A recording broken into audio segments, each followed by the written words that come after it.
სახელითა მამისათა და ძისათა და წმინდისა სულისათა. დღეს არის მე-7 კვირა აღდგომიდან, პასექიდან და ეს არის წინა კვირა სულთმოფენობისა და ისე ბოლო კვირა ამ დღესასწაულებისა და ეკლესია აღნიშნავს და იხსენებს პირველ მსოფლიო კრებაში მონაწილე წმინდათა მამათა, რომელთა დამსახურებით და საქმიანობით გაიხსნა ესე იგი მართლმადიდებლურ სამყაროში მსოფლიო კრებათა ფენომენი, რაც რელიგიის ისტორიაში არ არსებულია მანამდე, როგორც ყველაზე მთავარი ორგანო, ესე იგი დოქტრინის ჩამომყალიბებელი ორგანო, რომელსაც აქვს მსოფლიო დონის უცილებელი ავტორიტეტი. ეს მოხდა მე-4 საუკუნეში, სულ მალევე, როცა უკვე აიგრძალა, უпроსორედ გამოცხადდა ქრისტიანობა სახელმწიფო რელიგიად კონსტანტინე დიდის დროს, როცა დედაქალაქი გადავიდა რომიდან ბიზანტიონში, რომელსაც მოგვიანებით კონსტანტინოპოლი ეწოდა და აი სწორედ აი ამ ბიზანტიის აღმოსავლეთ რომის ტერიტორიაზე, კერძოდ ქალაქ ნიკიაში, რომელიც უმთავრესი ქალაქი იყო ანატოლიის, შედგა ეს მსოფლიო კრება. მიზეზი მსოფლიო კრების შედგენისა იყო სწორი ჩამოყალიბება რწმენისა. თუ რა გვწამს ჩვენ, რომ შევხედოთ ჩვენ რელიგიათა კლასიფიკაციას ზოგადად და გადავავლოთ თვალი, როგორც რელიგიათმცოდნეობა გვასწავლებს სხვადასხვა რელიგიებს, თუ როგორ რისი წამთ მათ. რა ჩვენ როცა ვამბობთ ვართ ქრისტიანები, გვწამს ქრისტესი, ეს მარტივად გასაგებია, მაგრამ საბოლოოდ ვინ არის ქრისტე, აი ამის დადგენა, ფორმულირება მისი, სიტყვებით გამოხატვა იმის რაც იხილა მოციქულებმა, იყო საჭირო. და აი რელიგიებში, ბევრ რელიგიაში, ესე მკაფიოდ ღმერთზე სწავლება არ არსებობს. აი ესე დაზუსტებულად, ისე სრულყოფილად, როგორც ჩვენთან არის და ამაზე იყოს მსოფლიო კრებები, მთელი მსოფლიოდან მოწვეული უმაღლესი სასულიერო პირები, რომლებიც გამოხატავენ აი ამ ღვთაებრივ ჭეშმარიტებას, რომელიც გამოეცხადა კაცობრიობას, არ არსებობს. აი მაგალითად ბუდიზმში საერთოდ ღმერთის არსებობა, უпроსორედ საინტერესო არ ხდება, ვინ არის ღმერთი. ბუდასთვის ღმერთი ვინ არის არ აინტერესებს. მან იცის მოქმედებები, რომლითაც შენ მიაღწევ შენ შედეგს. ვინ არის ღმერთი არ აინტერესებს. თუ გინდა ქრისტიანი იყავი, თუ გინდა მუსლიმი იყავი, თუ გინდა იუდეველი, თუ გინდა ინდუსი. თავარია შენ რომ აი იმ დოქტრინაში, რომელშიც ის და ეს დოქტრინა არის სრულყოფილება ადამიანისა და განთავისუფლება აი ამ უბედურებისგან, რასაც სიცოცხლე ქვია, რომელიც გაიგივებულია ინდუსურ რელიგიაში ტკივილთან, ნიშნულობა არ აქვს, ვინ არის ღმერთი. უფრო ახლოს თქვა ღმერთის დახასიათებაში რასაკვირველია ძველი აღთქმა და იუდაისტური გაგება ღმერთისა. მანამდე იყო წარმართული ელინისტურ რომაული მითოსური ღმერთების ესე იგი წარმოდგენა და ეს წარმოდგენა არ არის დაკონკრეტებული. არის ძალიან ზღაპრული სამყაროში, რომელშიც არ არსებობს ესეთი სიზუსტეები, როგორიც არსებობს ქრისტიანობაში. და რომ აი ამ სიზუსტეების გამო ხდებოდა დაპირისპირებები, ომებიც კი და დასჯაც კი სამღვდელოების და მოწამეობრივად აღსრულებაც კი. ერთი სიტყვაში ერთი იოტას გამოც კი, აი სწორედ პირველი მსოფლიო კრება, რომელზეც დღეს არის ლაპარაკი, სწორედ ამ იოტაზეა ლაპარაკი, რომ homo usios უნდა იყოს თუ homiusios. აი ეს იოტა იყო გადამწყვეტი რამ და რამაზეც ყალიბდება მე მთელი ქრისტოლოგია და ჩვენი წარმოდგენები ღმერთზე. რატომ არის ეს წარმართული ნაწილი თუნდაც ესე ბუნდოვანი წარმოდგენები ღმერთზე? და რატო გვაქვს ჩვენ ესე ძალიან კაფიო სრულყოფილი ზედმიწევნით ესე იგი ზედმიწევნითი ტერმინოლოგიით, რომელსაც აუცილებელი საფუძვლები უდევს, რომელსაც კიდევ ამ ტერმინოლოგიის გამოთქმაში, მის ესე იგი წარმოსახვაში კიდევ უფრო მეტი ითქმება, ვიდრე თვითონ ეს ტერმინია. აი რატო მოხდა ეს, რომ დავსვათ ეს კითხვა? პასუხი არის მარტივი, რომ ღმერთი ქრისტე განკაცდა და მიუახლოვდა ადამიანს. მოგვიახლოვდა ჩვენ და რახან მოგვიახლოვდა ჩვენ ის უფრო კაფიო გახდა ჩვენთვის. მანამდე ღმერთის შორს არის არაფერი ვიცით მასზე. და აი დღეს იყო სახარებაში სწორედ მაცხოვრის ეს სიტყვები, რომ შენ რომელი მათ მიხილეს მე და ესე იგი იხილეს მამაც, ესე იგი იხილეს შენს ეუნება. და მე მიუტანე ის რაც მომეცი შენ მე და ყველაფერი მივეცი მე რაც შენ მომეცი მე მამას მიმართავს. ეს არის უდიდესი სამუდამთავრო ბრძანება და ეს არის მისი ანდერძი. და შემდეგ ამბობს რომ და რათა მათ დაიმკვიდრონ სასუფეველი ცათა და სასუფეველი ცათა ეს არის რამეც შეიცდან ჭეშმარიტი ღმერთი და მისგან გამომავალი იესო ქრისტე. ესე იგი სასუფეველი ცათა არის სამხრთო ჭეშმარიტების შეცნობა. არა ის რაც მე აქ მარხვაში დავიკელი, სიამოვნებები დავიკელი, იქ მელოდება ყველაფერი და ამ ჩემ სურვილების აღსრულებას ღმერთი იქ პირდება. არაც და არაც ესეთი ქრისტიანული სასუფეველი არ არსებობს. ეს ისლამშია მსგავსი სასუფეველი.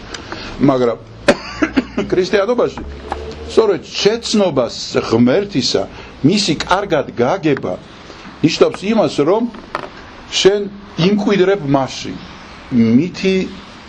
მისით ხარ მოცული. ისევე როგორც აი დედას როცა უჩნდება შვილი და ის აკვირდება მას და სწავლობს თავის შვილს, როგორი თვალები აქვს, როგორი ცხვირი აქვს, როგორი პროფილი აქვს, თმები როგორ ეზდება, როგორი სურვილები უჩნდება, როგორი ხასიათი აქვს. და ძალიან კარგად იცის ხო დედამ და რაც უფრო არ იცის, ესე იგი ნაკლებად არის ის დედა, ნაკლებად არის ის მასთან ახლოს. ანუ ეს ცოდნა, ეს არის სიყვარულის გამოხატულების და სიყვარულის არსებობის მადასტურებელი. ამიტომაც ჩვენ აი ესე მამები შეიკრიბნენ პირველ მსოფლიო კრებისას, რომ სწორედ გამოეთქვათ ვინ არის ქრისტე. აი ახლა რო ჩავატაროთ აქ პატარა გამოცდა, დარწმუნებული ვარ ძალიან ცოტა იტყვით ზუსტად ვინ არის ქრისტე. ხო? და თქვა რატო გვწამს ჩვენ ეს? მოკლედ, შეიკრიბნენ მამები ერთი მიზეზის გამო, რომ ალექსანდრიაში გამოჩნდა ვინმე არიოზი, ალექსანდრია იყო მეორე ქალაქი რომიდან, უბრალოდ პირველი ქალაქი რომის შემდეგ, ყველაზე დიდი ბიბლიოთეკით და ყველაზე დიდი, ესე იგი, სიბრძნით, ეს იყო ეგვიპტური, ელინისტური და რომაული სიბრძნე, ხო?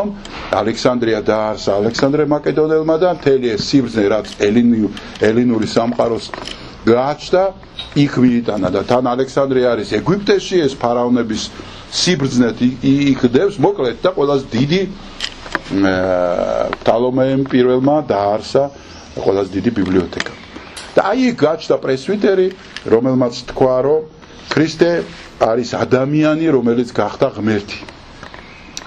და აი ეს იდეა, რომელიც უცხო იყო ეკლესიისთვის, ეს იყო უცხო განკაცებისთვის, ანუ ღმერთი კი არ გახდა ადამიანი, არამედ ადამიანი გახდა ღმერთის. თუ ესე უბრალოდ მიუდგები ამას, თქვა, გულგრილად, რა განსხვავება ხა ღმერთი გახდა ადამიანი თუ ადამიანი გახდა ღმერთი, მთავარია რომ გახდა. მაგრამ უდიდესი მნიშვნელობა აქვს, იმიტომ რომ თავარი არსი ქრისტიანობის ის არის, რომ ქრისტე არის ღმერთი, სრული ღმერთი. რომელიც მოვიდა და ამ სრულ ღმერთმა ადამიანური ბუნება განკორა. ანუ აუცილებელი იყო საღმრთო განკაცება იმისთვის, რომ ადამიანი ხსნილიყო. და სწორედ ის გზა, რომელიც მაცხოვარმა გაიარა, სრულიად აუცილებელი იყო იმისთვის, რომ კაცობრიობა ეხსნა აი ბოროტებისაგან, რასაც სიკვდილი ქვია და ტკივილი ქვია. და აი სწორედ ამ პირველი მსოფლიო კრების დროს ფენომენი აი ამ კრებისა იმაში მდგომარეობს, რომ თქვენ იცით, რომ ეს პირველი 3 საუკუნე წმინდანს კი არა, ქრისტიანებს დევნიდნენ და ყველგან აჩანაგებდნენ და კლავდნენ. და აი ეს გაბნეული მოციქულები, რომელსაც ერთმანეთი არ ენახათ, თქვათ, ათეული წლებით, ყველამ თავისი ესე იგი მონათხრობიდან, ნანახიდან, ესე იგი დაარსა თავისი ეკლესიები მთელ რომის იმპერიაში.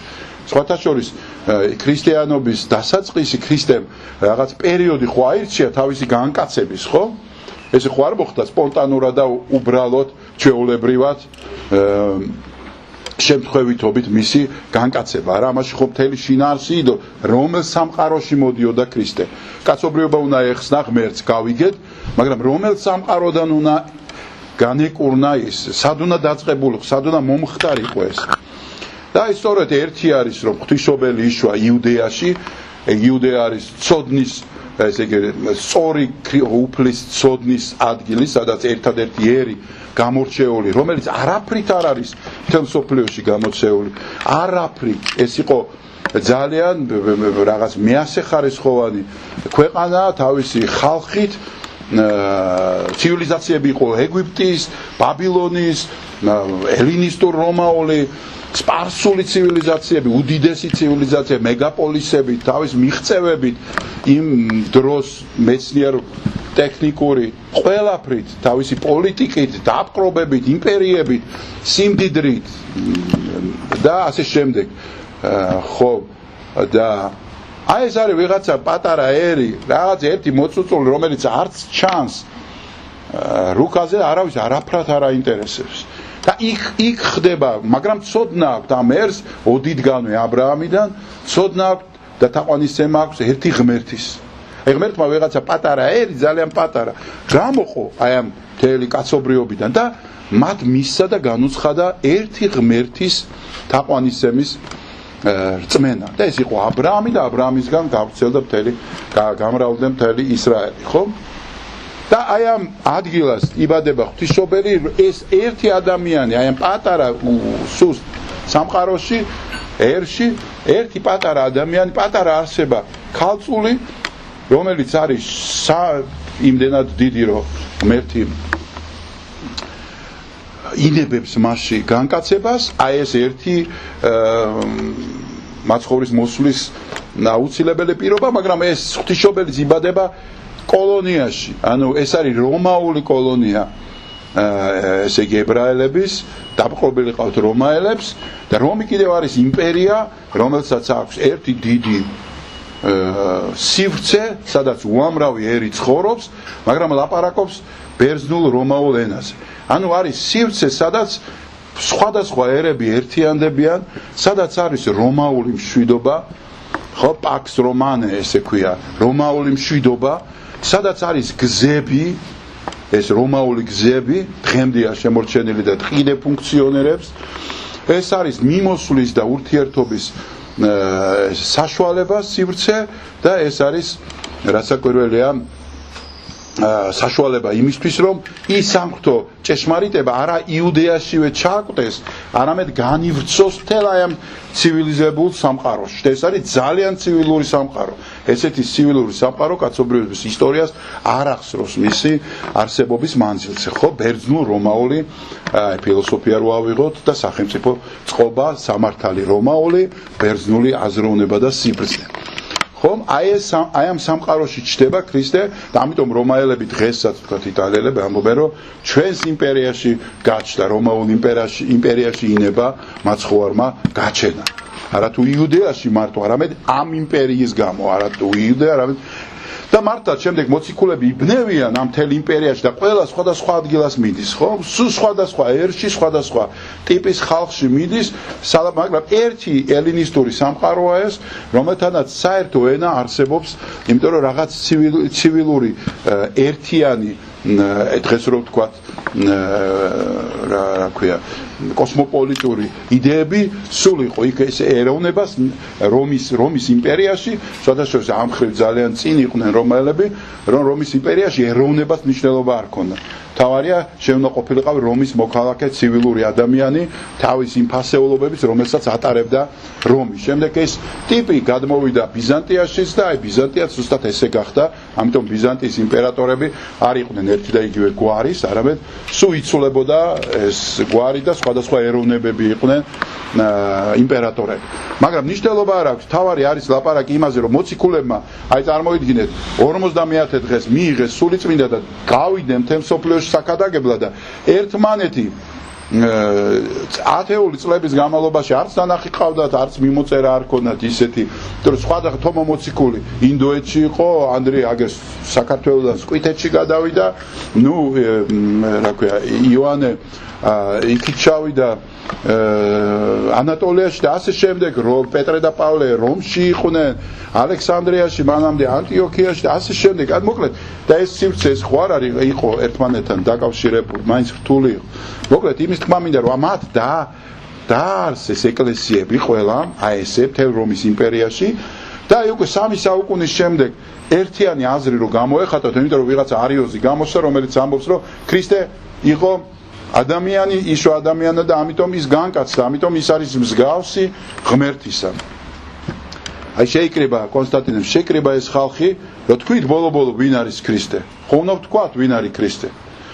და აი მსოფლიო კრებამ ალექსანდრიელის მეთაურობით გადაწყვიტა და დაადგინა, რომ ქრისტე არის ერთ-არსი მამისა. და ჩვენ გვაქვს ესე იგი წამში ჩაწერილი ეს და თქვა წამსის პირველი 6 მუხლი, წამსი რა არის დოქტრინა, ხო, ისი წამს და მე რა გწამს. წამს ერთი ღმერთი. მამა ყოვლისა მყრობელი, შემოქმედი და ცათა და ქვეყანისა, ხო? ესე იგი რას ნიშნავს, რომ ღმერთი ქმნის არარსებიდან რაღაც სამყაროს, რომელიც თვითონ არ არის. ეს უკვე მთელ დიდ ნაწილს მსოფლიო რელიგიებისაც გვერდში აყენებს, ანუ ეს არ არის. ანუ სამყარო და ღმერთი ერთი და იგივე არ არის, რაც ინდუსებში, ხო, პანთეიზმშია. ღმერთი არის და სამყარო ერთია, გამოხატულებაა სამყაროსი ღმერთისა სამყარო. და ასე შემდეგ, მე მოდის და გახსოვთ, ხო, იქ არის, რომ ერთ-არსი მამისა, რომელი ყოველსაგან შეიქმნა და არაფერი ქრისტეს გარეშე, სულწმინდის გარეშე არ შექმნილა. ან უწინარეს ყოველთა საუკუნეთა იყო და აი ეს ჩამოაყალიბეს ზუსტად გამართული ტერმინოლოგიით. ეს იყო დაფუძნებული ტერმინოლოგია, რასაკვირველია. ეს არის გვიანი ანტიკა, გვიანი ანტიკისეული ფორმულირებით გამოხატეს ეს უმნიშვნელოვანესი, ანუ გამოყენებულია ელინისტური სიბრძნე. აქ არის აი წმენა იუდაისტური და ელინისტური სიბრძნე. და ამ სიბრძნის და აი ამ წმენის შეერთება მოხდა აი მსოფლიო კრებაზე და გამოიხატა რომ ერთ არსია. არიოზი ამბობდა რომ მსგავს არსია, ომოიუსიოს, აი ეს ბერძნული ტერმინებია.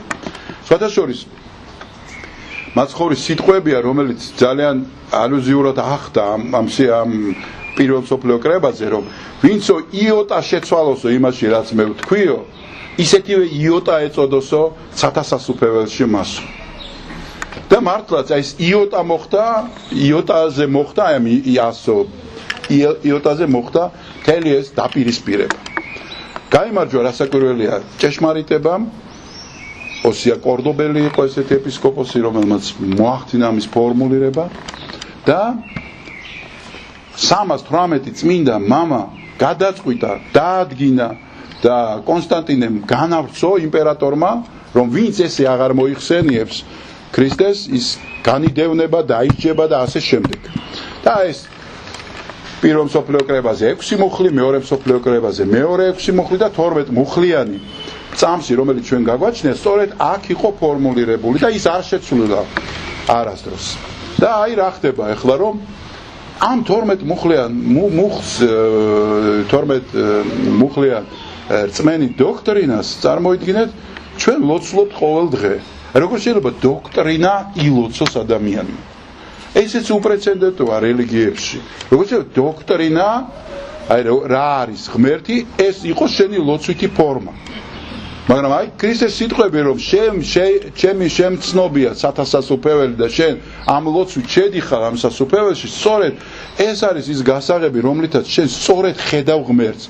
იმიტომ რომ სწორი ხედვის გარეშე აღარ არსებობს არც სწორი მოქმედება, არც სწორი ცხოვრება და არც სწორი ლოცვა და ასე შემდეგ. ყველაფერი ირღვევა, თუ შენ წმენა არ გაქვს სწორი. და ამიტომაც ჩვენ ლოცვითი ერთ-ერთი ფორმა და უმთავრესი, რომელსაც დილის ლოცვებში ლოცულობთ, აგერ წირვის დროს ლოცულობთ, ბევრ მნიშვნელოვან ნათლობის დროს ლოცულობთ, ხო ამას? ესე იგი, რატომ? იმიტომ რომ აი ამ სწორ ხედვის არ დარღვევა, ეს რომ ჩვენ თავში სწორი ფორმულირება იყოს. თუმცა აი ეს 318 მამა, რომლებიც სხვადასხვა ადგილას იყვნენ, წარმოიდგინეთ, სხვადასხვა ერებში ცხოვრობდნენ და უკვე ახლა წარმოიდგინეთ პირველი მოციქულები როდის მოკვდნენ, აი მაგალითად 69 წელს მოკლეს პეტრეც და პავლეც, ხო? 69 წელს. ეს არის 325 წელს. რამდენი საუკუნეა გასული, ხო? და აი რომაელი ეპისკოპოსი მართალი არ მოსულა, მაგრამ დელეგაცია იყო იქ. აი ესეთი მოციქულები, რომლებიც პირველ საუკუნეში მოკვდნენ, მეოთხე საუკუნეში მათი ტრადიცია უზუსტესად გადმოიცა აი 12 გასული და მე 70 მოციქულია, ხო? რომლებმაც გაიტანეს ქრისტეს. ყველამ ესე იგი ერთიანად ერთი და იგივე სწავლება მოიტანეს. ყველა რო შეიკრიბა ნიკეაში ერთი და იგივე სწავლებით იყვნენ მოსულები. ანუ ეს განსხვავებები იყო, თქვათ, როდის რას აღნიშნავდნენ, ნათლობისას ჯვარს როგორ სახავდნენ, ხელს როგორ ასხავდნენ, რა საკვირველია. მაგრამ თავარი ღერძი ქრისტიანობისა იყო ერთიანი. და ეს ღერძი იყო, რომ ქრისტე არის სრული ღმერთი, რომელმაც მიიღო სრული ადამიანური ბუნება. და უკვე პირველი ეს კრებების შემდეგ სულ ქრისტოლოგიურია, ვინ არის ქრისტე ისევ. რამდენი ნება იყო მასში? ერთი თუ ადამიანი იყო, ადამიანური ნება ჰქონდა თუ არ ჰქონდა. თუ ღმერთი იყო, ნება ჰქონდა ღვთაებრივი თუ არ ჰქონდა. როგორ იყო ეს ორი ნება? რამდენი მოქმედება ჰქონდა და რამდენი მოქმედება ჰქონდა და რამდენი ბუნება ჰქონდა. სრული ბუნება იყო ადამიანის თუ არა? აი მაგალითად არიან მონოფიზიტები, რომლებიც ამბობენ, რომ მთელი უამრავი ეკლესია სასონხეთშიც კი, რომ ღვთაებრივმა ბუნებამ სრულად შთანთქა ადამიანური ბუნება, იმიტომ რომ წარმოუდგენელი ადამიანური ბუნება არ შთანთქას ღვთაებრივმა ბუნებამ, იმდენად დიდია ღმერთი ადამიანთან. რასაც მართლმადიდებლობა ჩვენ არ გვწამს მისი, არამედ იყო სრული კაცი და სრულმა კაცმა იწამა, ეტკინა, იტირა, მოშივდა და ასე შემდეგ და ის ემოციების და ეს უბედურებებიც რაც მოუვიდა მას, ყველაფერი როგორც ადამიანმა გაიარა და ეს ძალიან მნიშვნელოვანია. მოკლედ იმის თქვა მინდა რომ ქრისტიანობა არის ძალიან წიგნიერი სარწმუნოება. ძალიან წიგნიერი და პირველივე კერები, სადაც კი უკვე ქრისტიანობა ჩდება ბიბლიოთეკები და სასწავლო ცენტრები, უმთავრესი ბიბლიოთეკები, როგორიც არის სინასპტაზე უდიდესი საგანძური იერუსალიმის, ქართველებს ჰქონდათ პეტრიწონის მონასტერში, ივერონში, ესეთი ანტიოქიაში, საბაგანწმენდილის ლავრაში, დღემდე არის ქართული ხელნაწერები, ათანასეს ლავრაში, მოკლედ იქ სადაც ქრისტიანობა იყო, გელათის აკადემიაზე აღარ ვლაპარაკობ და იყავთოსი, იქ სადაც ქრისტიანობა იყო, იყო წიგნიერება. სხვათა შორის წიგნის ის ფორმაც, რომელიც დღეს გააჩნია კაცობრიობას, სწორედ აი ამ სამყაროში, ამ სივრცეში შეიქმნა, ხომ? აი ესე მანამდე იყო ეტრატები და ეს ეტრატებს შლიდნენ და სწორედ კოდექსები ქვია მას, იმიტომ რომ პირველი აკინძული წიგნი უკვე შეიქმნა ქრისტიანობაში. რატომ? იმიტომ რომ რაც უფრო სწრაფად იყო საჭირო ტექსტის რაღაცა ციტატის ნახვა. და ამიტომ აი ამ გასვლას დიდი პრობლემა ჰქონდა და მანამდე იყო კოდექსები ესეთი, რომელიც სანთლით კეთდებოდა დაფაზე და იწერებოდა და აი კოდექსების მაგივრად უკვე ეტრატები აიღეს და აკინძეს და უკვე ადვილად მოსაძებნი იყო ესა თუ ის ციტატა.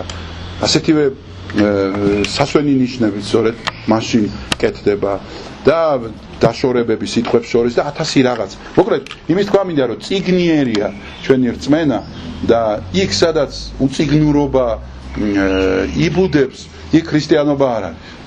იქ არის მეზღაპრეობა, მითოსი, ბლუთუზე შემაერთეს და ვაქცინა გამიკეთეს და ბლუთუსი გავხდი, რაღაცა ისავარ საქართველოს მხოლოდ ერთადერთი ქვეყანა, სხვები არავინ არაფერს არ წარმოადგენენ, ქართველები ყველაზე კარგები ვართ. აი ეს არის ზღაპრები, რომლებსაც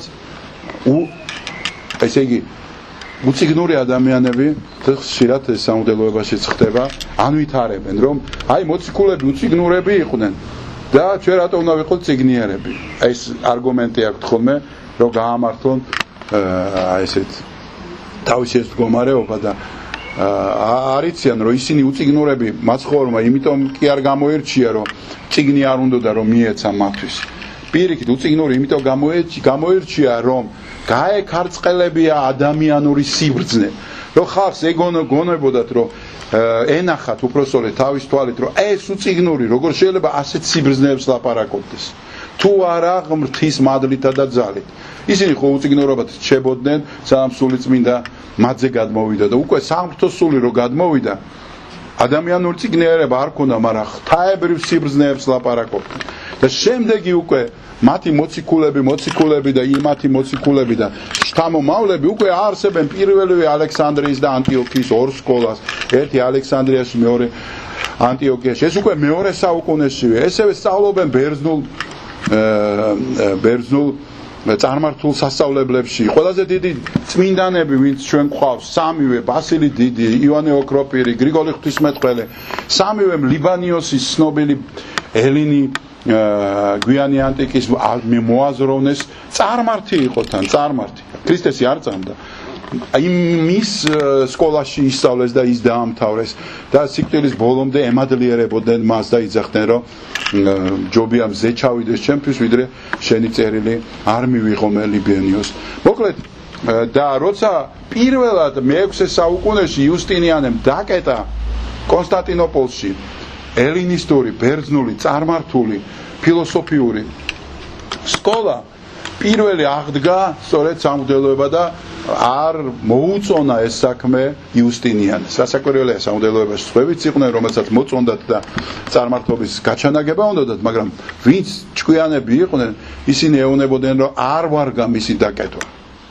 იმიტომ რომ ეს საჭიროა, ადამიანური სიბრძნე საჭიროა, რომ შენი წმენა გამყარდეს კიდევ უფრო ძლიერად, კიდევ უფრო კარგად გამოსახო, რომ არა ის წარმართული ცოდნა, აი ქრისტიანობის უმთავრესი ღერძ ესე ფორმულირებები ვერ გამოითქმებოდა. აი მაგალითად ყოვლადწმინდა სამებას ხო ვამბობთ ახლა სიტყვას. სამება არ არის ბიბლიაში არსად მოხსენებული, არც ახალ აღთქმაში. ეს არაბიბლიური ტერმინია. აი იგივე ერთარსი არაბიბლიური ტერმინია. საიდან მოიტანდი ერთარსი რას ნიშნავს? ჰომოუსიოს. საიდან მოიტანდი? ანუ ეს უმნიშვნელოვანესი რამე იყო, რაც და მართლა მაშინ ოქროს ხანათ არის წოდებული სწორედ აი ამ მამათა მოღვაწეობა. ესა მე-4, მე-5 საუკუნე, რომელსაც ქვია კაბადოკიური სკოლა, რომელიც გაგრძელდა მერე მაქსიმე აფსარებაში და მოგვიანებით კიდევ უფრო სხვა მამებში. თუმცა მოგვიანებით უფრო შემოდის ისევ რაღაც ჩაკეტილი აზროვნება, რაღაც თავის წვენში მოხარშვა და ბევრი დისციპლინარული თუ ესე იგი გაძლიერებული კანონების გამკაცრებული ფორმები. რაც უფრო გვიან მოდის ეკლესიის გვიან ხანებში მით უფრო მკაცრდება კანონები, მკაცრდება მარხვები, მკაცრდება მსახურებები. ბევრად უფრო თავისუფალი იყო ეს აი იმ საუკუნეებში, როცა ძალიან მაღალი ამოაზროვნე სამღვდელოება ყავდა ეკლესიას, ოქროს ხანა, მე-4, მე-5, მე-6 საუკუნეები. მოკლედ დავეწაფოთ საულა არასდროს არ არის გვიან და აუცილებელია რომ ჩვენ ეხლა რომ ვართ ყველას უმაღლესი გვაქვს დამთავრებული. ეს არ იყო მრევლი, იყო სრულიად უწიგნური, ხომ, შუა საუკუნეებში.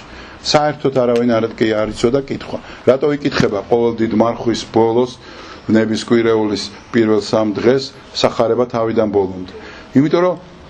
იმიტომ რომ მოსულიყო ადამიანები წელიწადში ერთხელ მაინც მოესმინა სახარება. ერთხელ მაინც, იმიტომ რომ უწიგნური იყო ხალხი და დღეს ჩვენ წიგნიერები ვართ, მაგრამ მათზე ნაკლები ვიცით ქრისტეს შესახებ, წმინდა წერილის შესახებ, მათზე ნაკლები ვიცით ღვთისმეტყველების შესახებ. იეღოველი მოდის და პასუხს ვერ ცემენ. აი მართლმადიდებლები, რომელიც 30 წელია დადიან ეკლესიაში და ყოველ კვირა ეზიარებიან, გადმოუღებს სახარებას და წააკითხებს და ხმას ვერ ცემს. ვერ ცემს პასუხს. რატო არის იეღოველობა დამღუპველი და არასწორი? ეს ხომ სიცხვილეა, რო არ ვიყოთ უმაღლესი განათლებით, გასაგებია, მაგრამ როცა ვართ და გვაქვს ამის, ესე იგი გულგრილები ვართ. გვაკმაყოფილებს რაღაც მარტივი რაღაცება. მოვიდე, ვეზიარო, აღსარება ვთქვა, რიტუალში მონაწილეობა მივიღო, ჩემი რელიგიური გრძნობები დავეკმაყოფილე და წავიდე. არადა მაცხვარი ამბობს, რომ ამის ცოდნა, ამის გაგება, ჭრეტა ამისი სიყვარულს გმატებს და გაახლოვებს ღმერთთან და ეს არის სასუფეველი ცათა. რამე თუ შეგიცნან შენ ჭეშმარიტი ღმერთი და მისგან გამომავალი იესო ქრისტე ძე ღვთისა. ღმერთმა დაგლოცოთ და ბედნიერები გამყოფოთ.